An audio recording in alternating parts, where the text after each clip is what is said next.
So today I am going to speak to you on reincarnation and the Bhagavad Gita. And I'm having a special session on this because after hearing so much of Bhagavad Gita, still people turn around and ask me, yeah, but there reincarnation. So I'd like to tell you that in India, we have not one religion, we have many religions. In fact, India was the so-called spiritual Silicon Valley of startup religions. And anyone could start a religion provided you could get sufficient number of followers. So you have many religions, and in those religions there are many differences. For example, Buddhism does not believe in the soul. Buddhism does not believe in God. Jainism believes in the soul, but Jainism does not believe in God. Even in Vedanta, you will find that Advait Vedanta largely focuses on the all-pervading soul or Brahman, may not acknowledge any individual soul, and also it does not specifically focus on the idea of God. Whereas, of course, the Bhagavad Gita emphasizes that there is a God and an individual soul. But all these religions agree on one thing. And what is it that they all agree on? All of them agree on reincarnation. So reincarnation is a common thread of belief that connects all the religions that have arisen on the Indian subcontinent.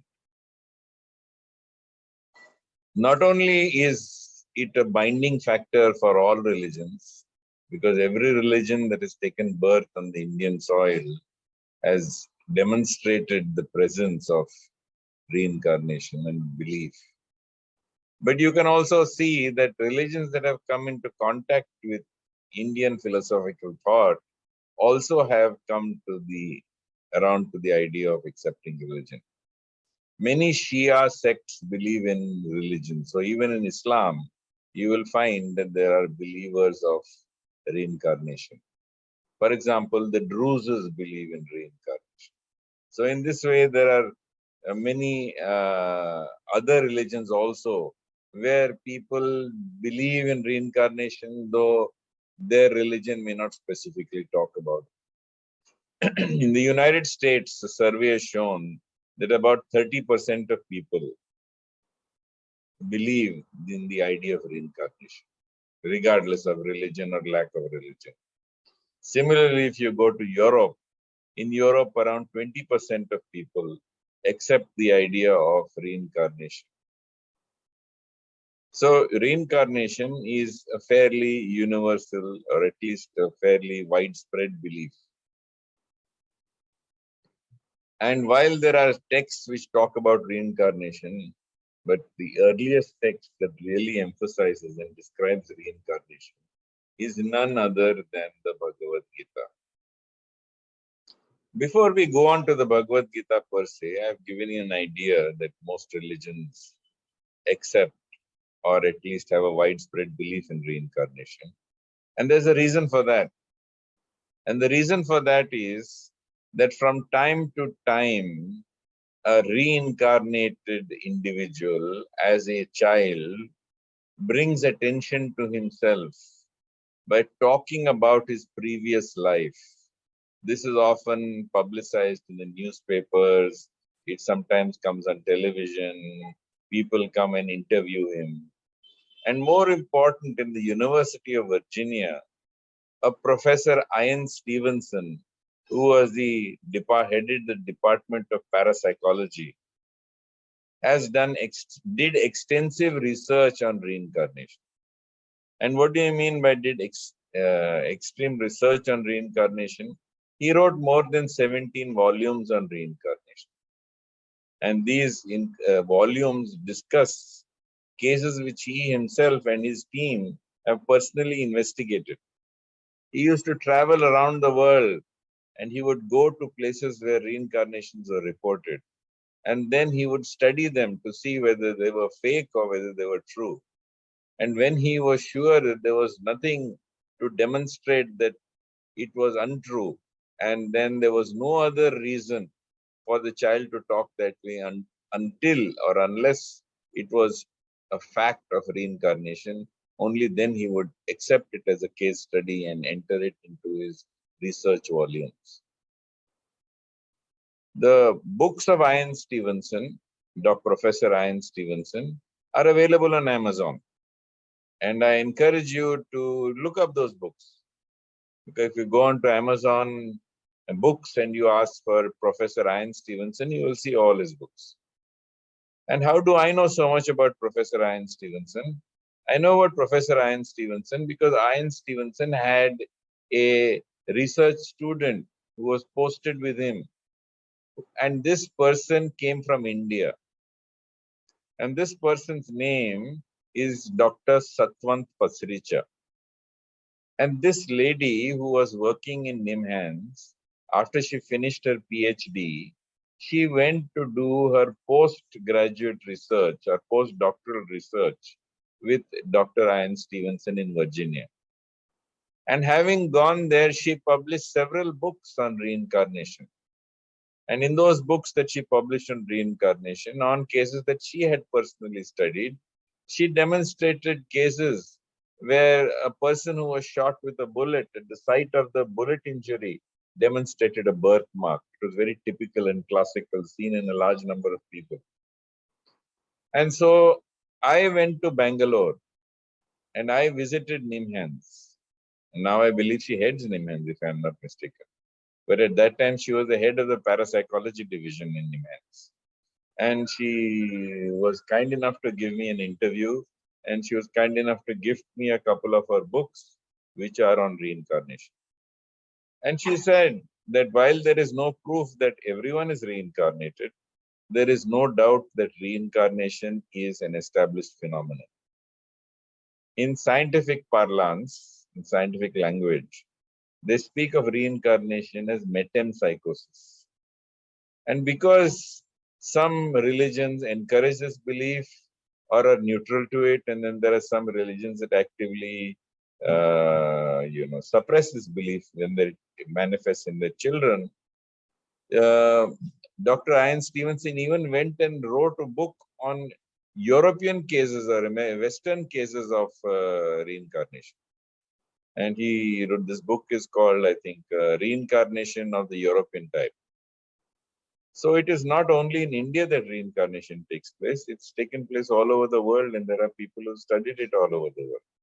And they have established that metempsychosis or reincarnation is an established phenomenon. In the Bhagavad Gita, Krishna says, Ashraddhadana Purusha Dharmasyasya Parantapa Aprapyamam Nivartante Mrityu Sansara Vartmani. On this path, if you have no faith, you cannot continue. And you must come back again into the cycle of birth and death. So indeed, to cross beyond the cycle of birth and death, to go back to Godhead, to reunite with God, you have to have faith. And faith in the speaker of the Bhagavad Gita, the Supreme Lord, Lord Krishna, and the words that he speaks. And Krishna says in the Bhagavad Gita very, very clearly, that which pervades the body is indestructible. This is the first thing he tells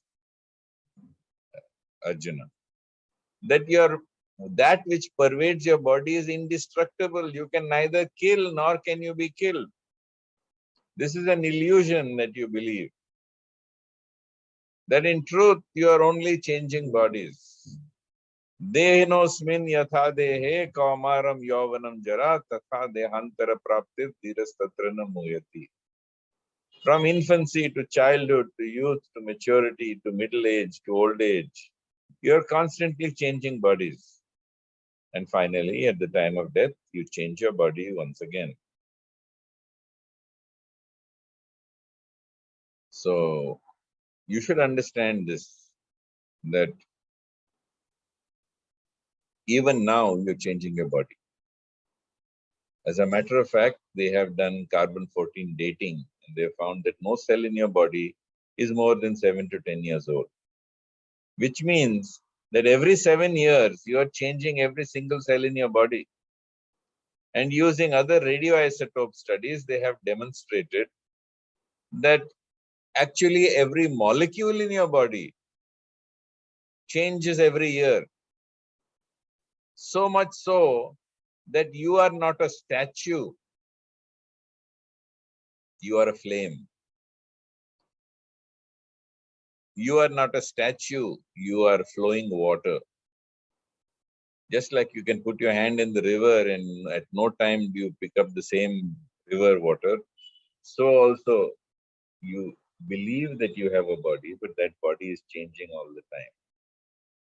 And this body that is changing all the time, changing its molecules every year, changing its cells every 7 years, Krishna has mentioned from infancy to childhood to youth to maturity to old age. Finally, at the time of death, you change your body once again. So, Krishna explains that actually you are a fragment of God. You are not God. That is very clear from Krishna's speech in the Bhagavad Gita. Mamai vanso jiva loke jiva bhuta sanatana mana shasta indriyani prakritistani karshati. He says you are an ansha, you are a fragment of God. You are a fragment of the Spirit, an infinitesimal fragment. Mamai vanso jiva loke jiva bhuta sanatana. You are this eternal fragment of the Lord who is constantly struggling. And what are you struggling with? You are struggling with your mind and your five senses. So this is very, very important for you to understand that you are a fragment of God. And not only are you just a fragment of God, this fragment of God, while it is situated with this physical body and mind and intelligence and ego, which is part of the Prakriti, or which is part of this material nature, you are not this material nature. This material nature is something that is changing all the time.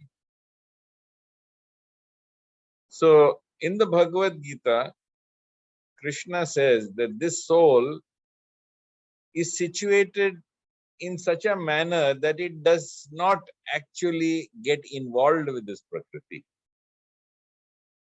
He says, Yatha Sarva, it's in 13.33. Krishna says, Yatha Sarva Gatam Saukshmad Akasham no palipyate Sarvatra avastito dehe tathatma na palipyate. The sky, due to its subtle nature, does not mix with anything, although the sky is all pervading. Similarly, the soul does not mix with the body, although it is situated within the body. So this is very important. The soul is situated within the body, but indeed it does not get mixed up with the body. It is not entangled with the body. It is not connected with the body. And he also points out that in 13.34, Yatha prakashayatya eka kritsnam imam lokam ravi Kshetram Kshetri Tatha Kritsnam Prakashayatyo Bharata. O son of Bharat, just as the sun alone illuminates this entire universe, so does the living entity, the soul within the body. It illuminates the entire body with consciousness. So this soul that is situated within the body, it illuminates the entire body with consciousness. And what happens at the time of death? Krishna says in the 15th chapter, 8th verse, Shariram yad avapnoti yad chapya utkramatishvara grihitvaitani samyati vayur gandhani vashet. So you move from one body to another. And as you move from one body to another, you carry with you the you carry with you the impressions of your life, just like the breeze carries the fragrance of a flower. So the soul carries with it, when it moves from one body to the next, the impressions of the previous life. Now, what do we mean by it carries the impressions of its previous life? We actually see that if you look at the body, or if you look at the container that we are all located in, you should look at the concept of what we call as the Russian babushka doll. In this Russian babushka doll, you have one doll inside another. And you take out the outer doll and there's another doll inside that. And you open that and there's yet another doll inside that. So first you have the gross body. And that is a physical body of flesh and blood. Krishna says in the Bhagavad Gita, Bhumi apu nalo vayu tham. So earth, water, fire, air, ether. Mano buddhir ahankar. Vinna prakriti ashtada. Krishna explains that the other part of the body which you do not see, which typically you cannot see, is your subtle body. Your subtle body forms your mind, intelligence, and your ego. This subtle body, which is the mind, intelligence, and ego, is called different things depending upon the different functions that it engages in or performs. For example, when this subtle body has likes and dislikes, sankalpa, vikalpa, it is called manas. When it discriminates between right and wrong, heat and cold, joy and sorrow, honor and dishonor, it is called vivek or buddhi. When the same subtle body, which was previously acting as manas with likes and dislikes or as buddhi with discrimination, now remembers, then that same subtle body which recalls and remembers is called chitta. And when the same subtle body arrogates, I, me, mine, mera hai, then the same subtle body is called ahankar, where it is all one. It is one subtle body. And this subtle body is the impressions of the previous life and also the impressions of this life. In the sense that this subtle body carries all the memories, all the emotional memories that you have carried, all the emotional experiences that you had. So all the emotional baggage of the past, your anger, your resentment, your hatreds, your prejudices, all this emotional baggage that you're carrying, that emotional baggage you're carrying is contained in that subtle body. So it is nothing but a bundle of ignorance. It also carries with it the bundle of your karmas, all the habits of your thoughts, speech, actions, all these repetitive behaviors that plague your life, which you keep on doing again and again. This karmas, this bundle of karmas is also contained within your subtle body. Therefore, some people call this part of the subtle body which contains all these things as causal body, because the bundle of karmas is a cause for your rebirth. It also contains a bundle of your vasanas. See, desires are of various types. One is when you speak out your desire, it's called ichha. When you close your eyes and you think of your desire, it is called sankalpa. All of you who have performed some kind of puja or anything, you will remember. The priest will tell you, Aakhe band karke sankalpa karo. Means close your eyes and secretly express your desire. Be clear about what you want. And then you have desires which are not expressed. And then you have desires which are not even thought of. Desires which you yourself do not know you have. Those inchoate, unexpressed desires. from where all other desires spring. That is called vasana. And that bundle of vasanas is what is there in your subtle body. It is all part of your causal body. So this bundle of vasanas, this bundle of karmas, this emotional baggage that you're carrying, all of this subtle body is what the soul carries from one body to the next. So you move from one body and you go on to the next body when this body is no longer useful for fulfilling your desires. When you feel this body is no longer useful for fulfilling your desires, when you no longer have a purpose in life, when you believe you are no longer able to add value to the world, when you really believe that now it's time for me to go, then the subtle body prepares to leave this gross body and move on. So this is the nature of reincarnation. The gross body of flesh and blood is left behind, but while the gross body of flesh and blood is left behind, the subtle body, which carries all the content, the subtle body is the content master of your prakriti. Your intelligence, your mind, your memory, your discrimination, all that is carried from one body to the next. And whatever you have done in this life, whatever karmas have, whatever desires have come to you, all of them form this subtle body. So when you move from one body to the next, this subtle body actually determines what kind of the next gross body you get. So if you are born in a pious family, and in this pious family you have got strong religious traditions, you have had very clean behavior and conduct, right?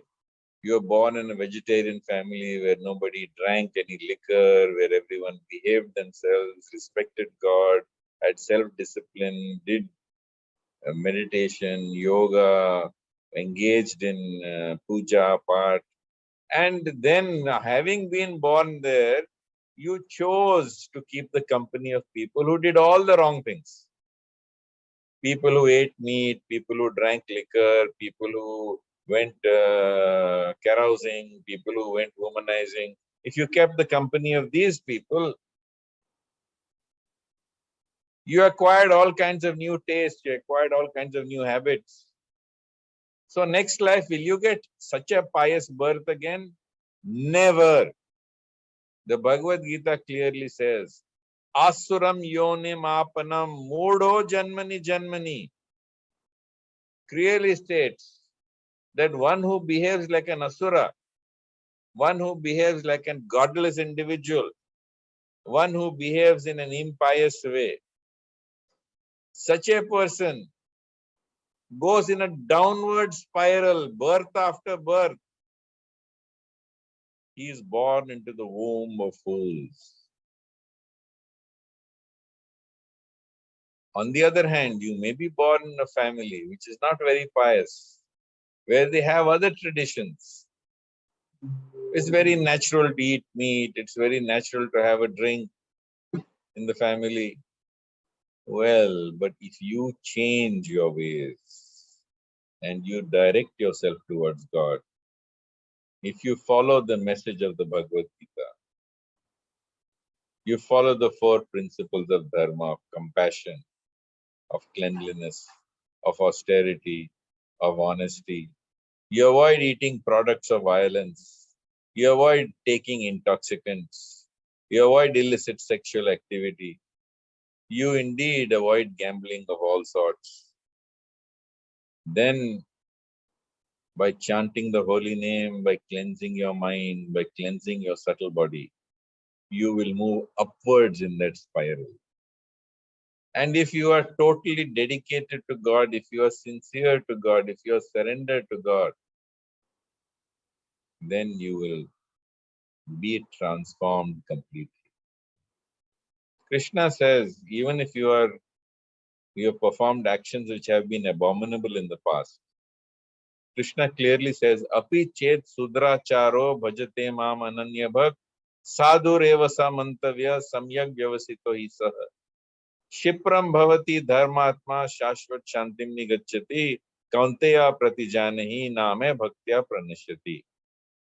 That even if you have performed abominable actions of an ignorant person, even then, once you take to this path, people should call you a sadhu.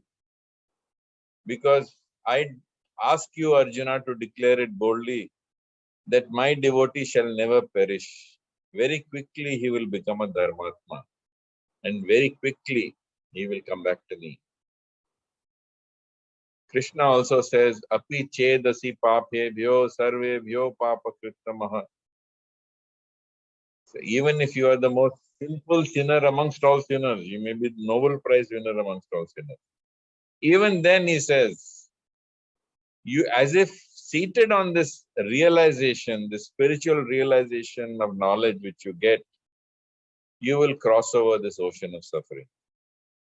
Yatha idhanso samido agnir bhasmasat kurute arjuna, gnyan agni dagda karmani bhasmasat kurute tatha.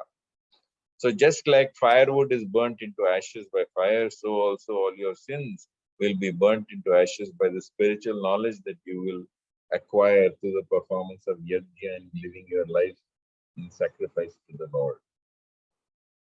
So you do change bodies. There is no doubt about that. The question often arises, why do we not remember our previous birth? My dear friends, if you were to remember everything that you did even in this life, you would want to commit suicide. It would be too painful for you. So imagine then what would happen if you were to remember life after life, all the memories. Therefore, God in His kindness, even in this life, helps us to forget things which we don't want to remember again. And certainly when you move from one body to the other, so that you will start with a clean slate, He wipes your memory clean.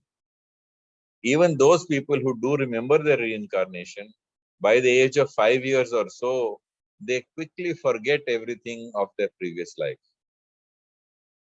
As if they have been given that memory only to let the world realize that yes, there is reincarnation. But so that they can live their life from a blank slate from the age of 5, they begin to forget this. But actually, not all of them forget this. In my lectures, which I've given all over the world, I've spoken in probably every continent except South America. I have come across individuals who at the end of the lecture came and met me and told me that they recalled their previous lives, how they went back and they tried to trace out who they were in their previous lives. So there are many people who don't forget that also. But the truth is, all of you have heard of post-traumatic amnesia, that when you experience trauma, you lose your memory. This is called post-traumatic amnesia. Now, what is the most traumatic event in a person's life? The most traumatic experience in a person's life is death. Because in leaving the body, you leave behind your friends, your relatives, your family, your children, your grandchildren. You leave behind your home, your possessions. In fact, you leave behind everything you've ever known. So that's a traumatic experience. And people who are not prepared for death, to understand how to prepare for death, please see my session which I've given you on facing death.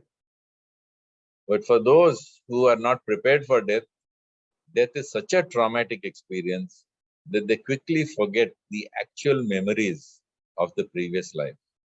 But the tendencies they carry with them. The tendencies they carry with them. And when they take rebirth, each of them is given a genetic package according to the content of their subtle body. And that genetic package is very clear. Heart disease at this age, stroke at this age, cancer at this age, this problem at that age. That's part of your genetic package. You can't help it. So therefore, you can help it because that is your prarabdha. And as I've explained to you when I did karma, your purusharth can overcome your prarabdha to a large extent. And therefore, you can keep healthy, you can keep the ideal weight, you can have healthy eating, avoid all conditions that destroy your body, your tobacco, your alcohol, all these things you give up, meat eating, all these things shorten your lifespan. And when you do this, what will happen is that you will start cleansing yourself.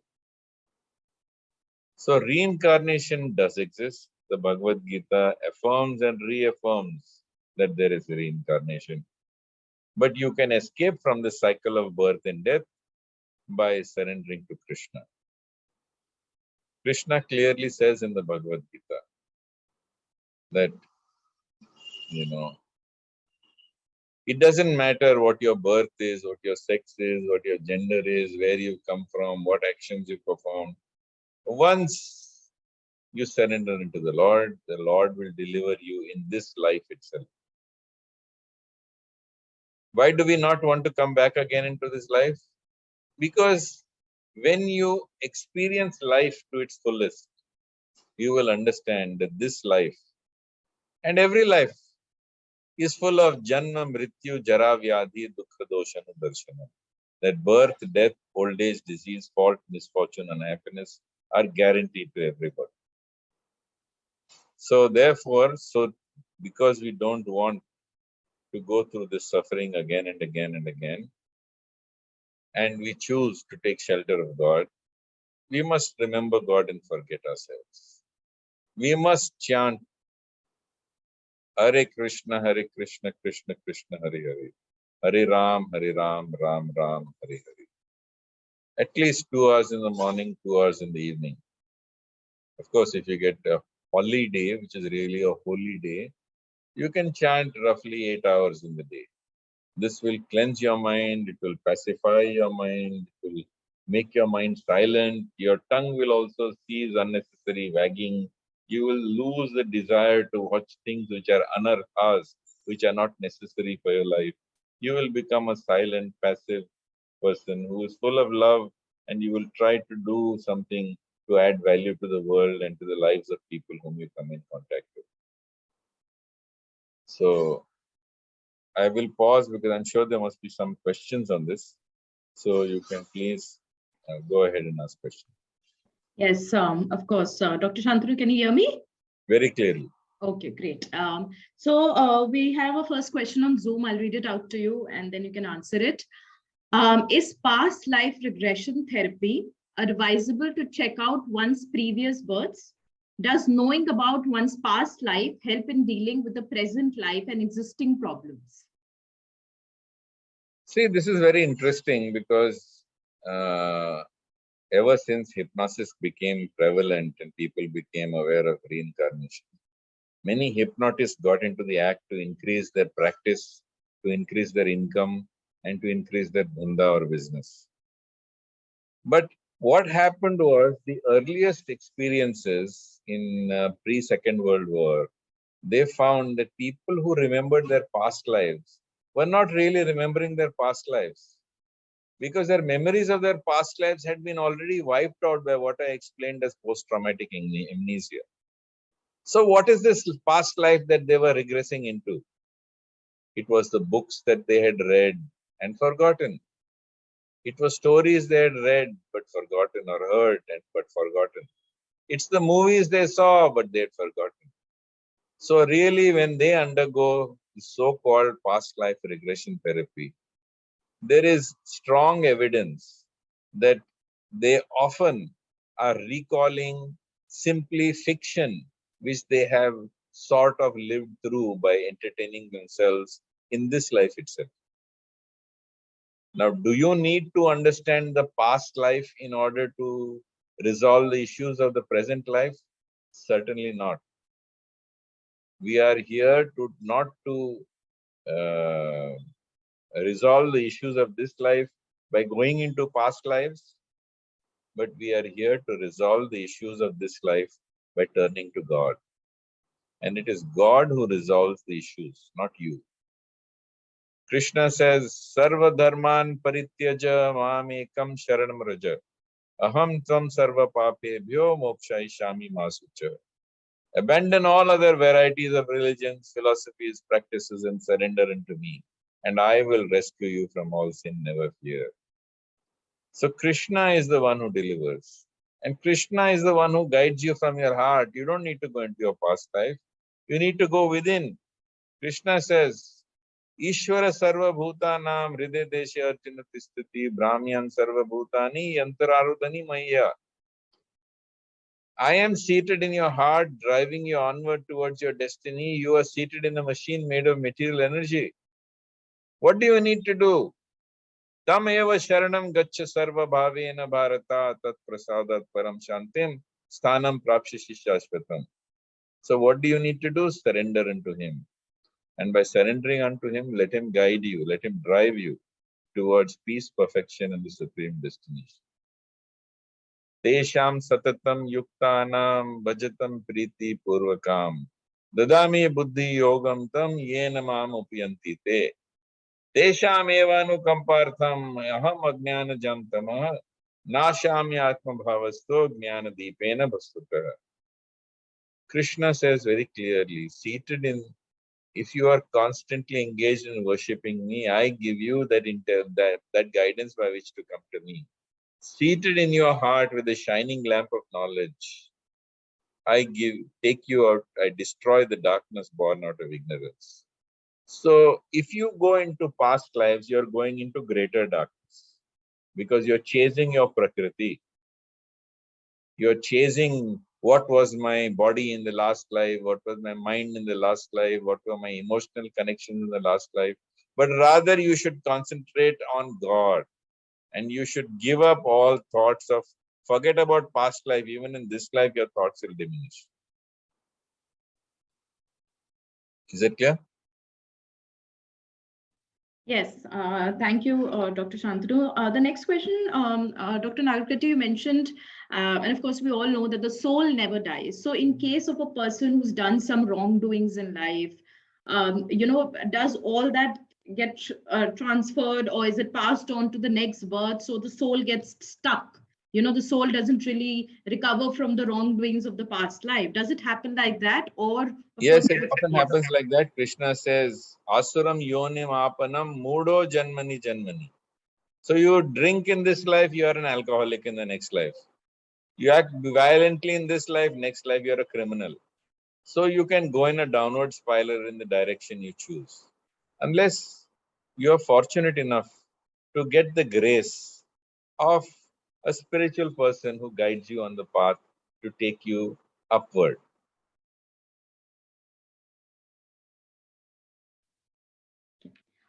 Great. Thank you. Dr. Shantanu, also, do all living things in this world reincarnate, or is it just humans? Actually, what happens is that it's like you have a class which goes up till 12th standard. And everybody is automatically promoted because the government has come out with a rule that no more exams. But when you come to 12th standard, you can't get out of 12th standard because you have to pass the 12th standard exam. So this is exactly how it is. In less than human births, your promotion upwards is automatic. You keep reincarnating upwards. When you come to the 12th standard, which is human birth, you have a chance to go back to God, but you have to earn it. It's not automatic. It's an exam, right? And if you don't earn that, then you stay here in this. That's why you will see that animal populations are going, they're becoming extinct, right? And human beings are keeping on increasing. And because some human beings commit sinful acts, they go back into livestock, get slaughtered for food, which other people like themselves eat, and then they exchange places and go up.